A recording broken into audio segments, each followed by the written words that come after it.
all the risks that India poses. But one interesting statement there was about the yield to interest rate negative spread, which is not there in any other Asian markets. So that is one thing that people keep saying holds back institutional capital or global capital. I'll bring you in, Amit, here. I think you have been driving the domestic capital story to a large extent. Of course, you have now capital raised from institutional global players also. You've been working on different platforms to finance real estate. What's the larger play for Indian developers, right, in this, and what's the way forward? Is domestic capital, is domestic institutional capital, pension funds, insurance money, HNI, family offices, are they stepping up meaningfully? And will they fill in and capitalize on the opportunity, or it will still be largely dependent on global capital? Thank you very much, Vamshi, and my friends have already spoken a little about capital inflows. And thanks to Nitin, there's too much money in domestic markets for real estate.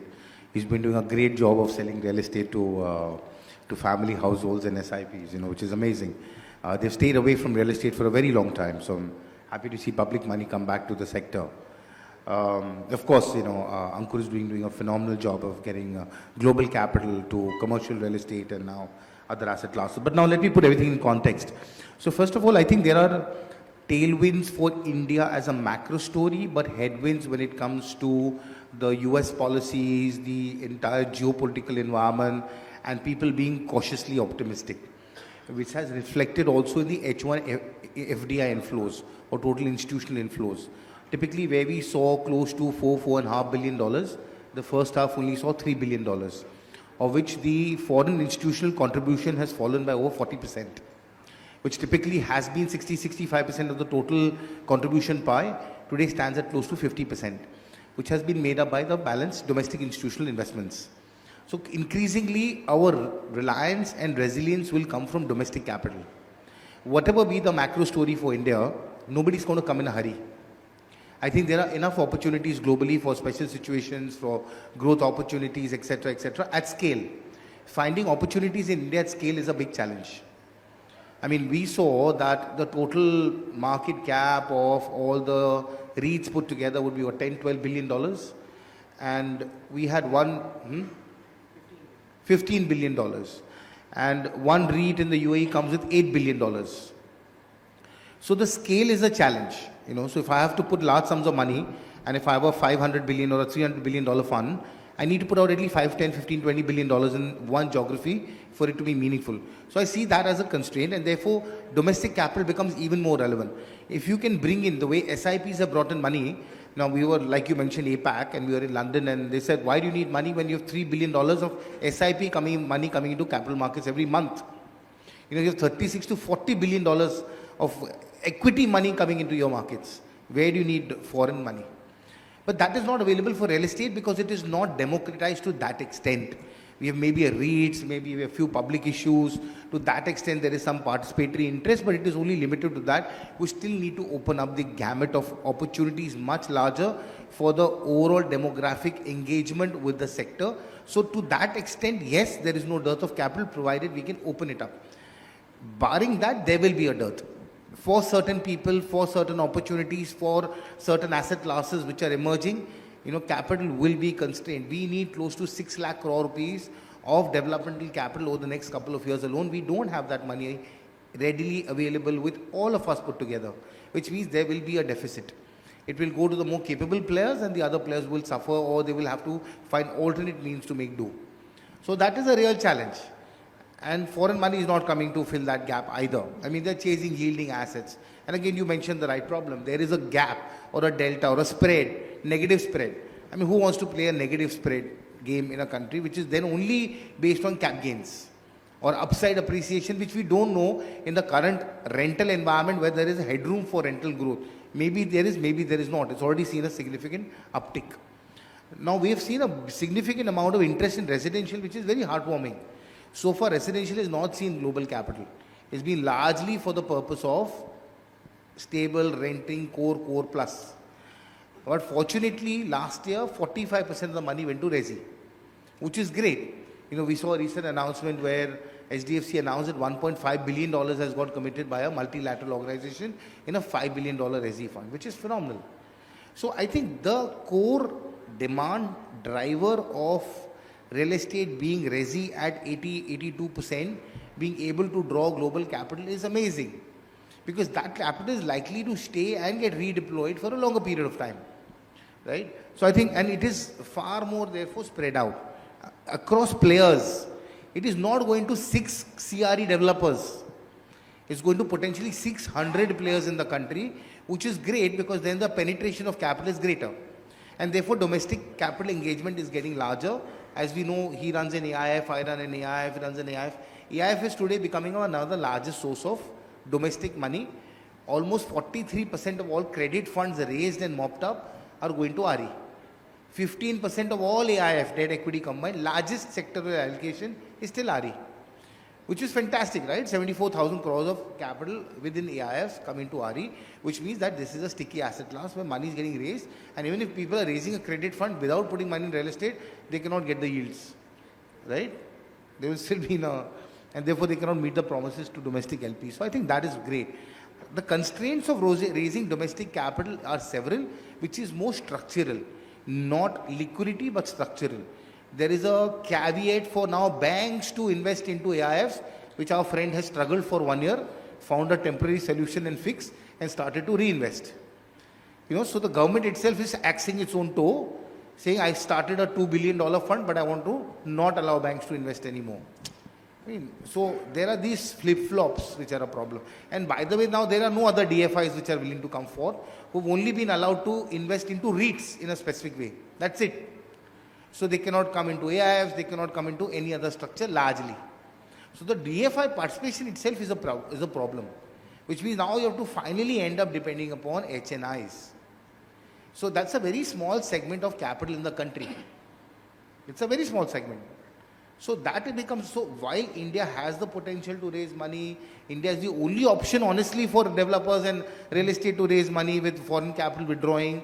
But unless we open up our regulatory frameworks to allow larger and broader participation of capital, we will struggle with a capital deficit. So while Nitin has a lot of money for a few people, but a large number of people are still struggling for money because they are not qualifying on several counts.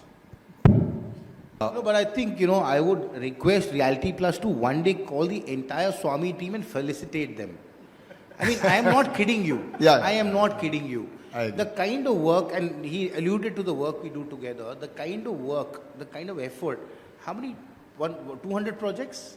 Yeah, funded project would be 135. 135 funded projects, boss. I mean, and the kind of people that they're dealing with, the pressure to turn it around and give people their homes is absolutely extraordinary.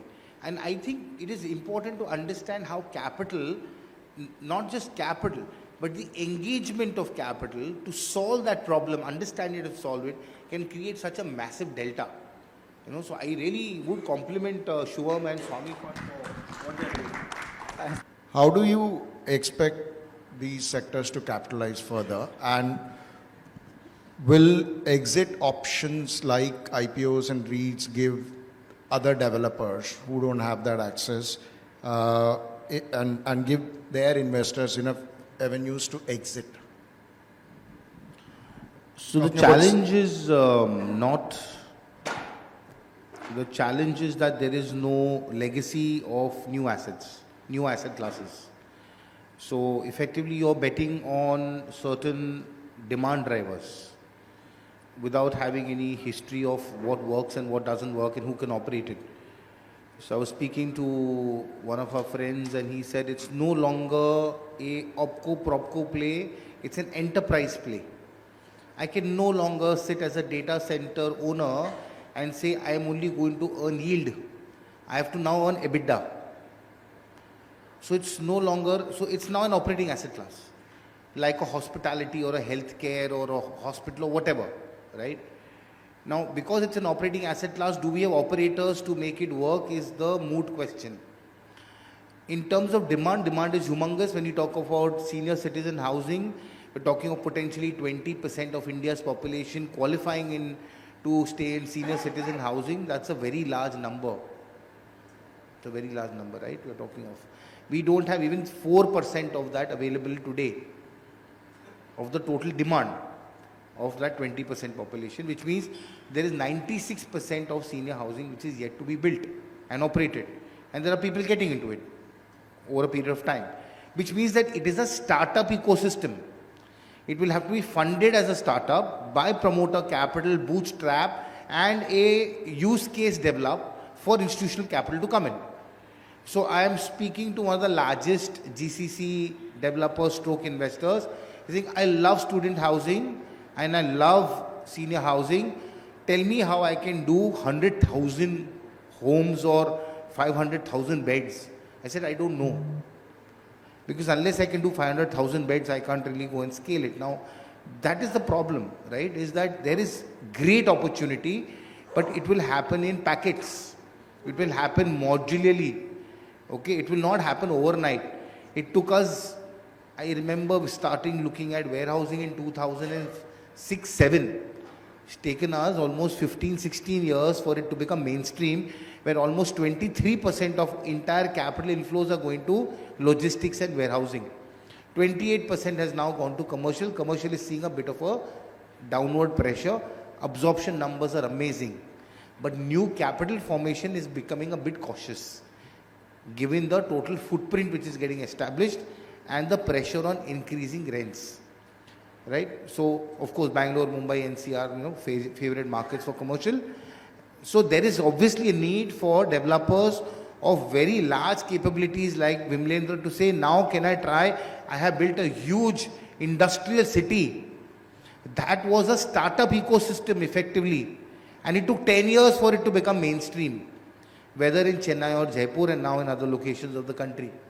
So you need somebody of that industrial size and scale to be able to say, I am going to now create the new asset class, whether student housing or, I don't know, senior living or, co-working or whatever. I mean, unfortunately, co-working is getting listed.